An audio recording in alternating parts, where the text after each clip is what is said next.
Good afternoon. Just got here to the corner of Silver Pine here on Beneva minutes ago. I've been thinking about an idea I had to help about Social Security, idea I've had for some years actually, and was preparing to make a video about it, but then suddenly I noticed that there's an accident up the road. I don't know if it happened just after I got here or if they were already here, but minutes ago, just after I got here, I saw a fire department ladder truck turn around on the tree line intersection and park to the accident scene that's just north of Mary Street. Well, I always wish that there aren't any accidents at all. The scene is just north of Mary Street. Hopefully there aren't any injuries. I guess others probably noticed that an ambulance just passed by, ambulance 14. I guess their station is somewhere in the area because I see them along here most every day. Hopefully they're always for saving lives, that everyone's all right, and if there's any injuries that they're carrying. Anyway, the idea for Social Security is kind of simple, actually. For example, some people just really don't need it, and that is basically the idea. For example, if former President Donald Trump, when he retires, he knows that he would qualify for Social Security the same as somebody who maybe finished their life with only $10,000 a year. But he knows that he doesn't really need it. It isn't something that he has to ask the federal government for. He doesn't have to ask the American taxpayers to give him more money, And that's the same with, I think, probably millions of other Americans whom in different ways have been fortunate or blessed to have very substantial incomes that allow them to take care of themselves very adequately without any need for Social Security. So my idea is that, considering that to start with, without any technical research, the idea was that anyone whom has an income of, after expenses, assets of $1 million or more per year, they just don't need to have Social Security to supplement their income. But of course, anyone up from there deserves to have and should have just like everyone else. And another idea about the plan is to have it a variable. Perhaps from, for example, this might make some people a little bit angry, a little bit too conservative, but for example, a person that has $500,000 a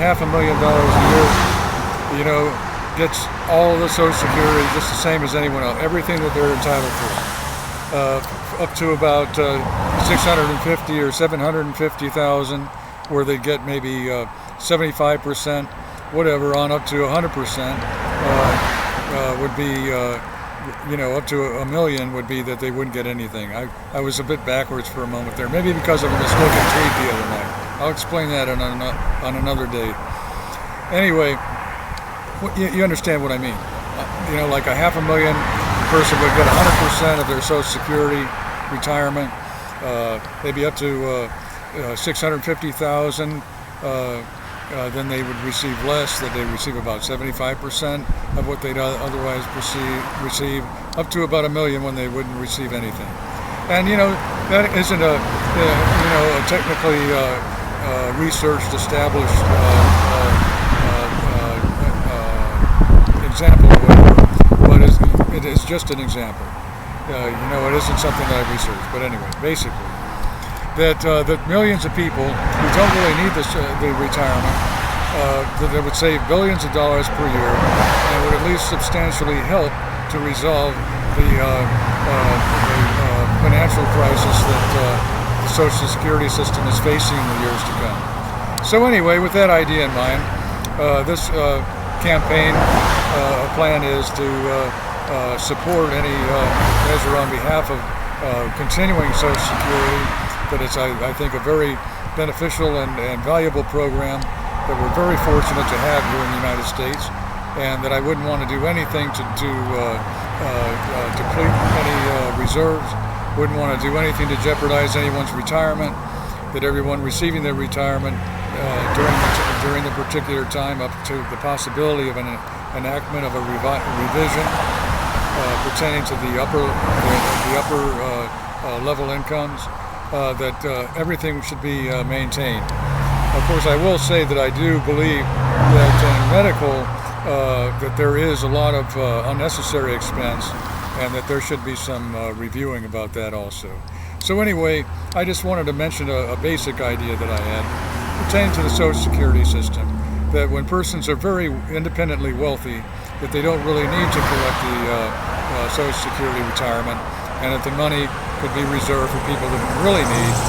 And then if anyone who at a particular time has more income than is allowed for the maximum complete monthly benefit of Social Security, that if they ever, any time that their income would decrease to the allowable range of $1 million or less, or $500,000, etc., that they would, of course, then start receiving. If they don't lose their benefit, it's just deferred until a time that they would really need it. I hope everyone's having a good day.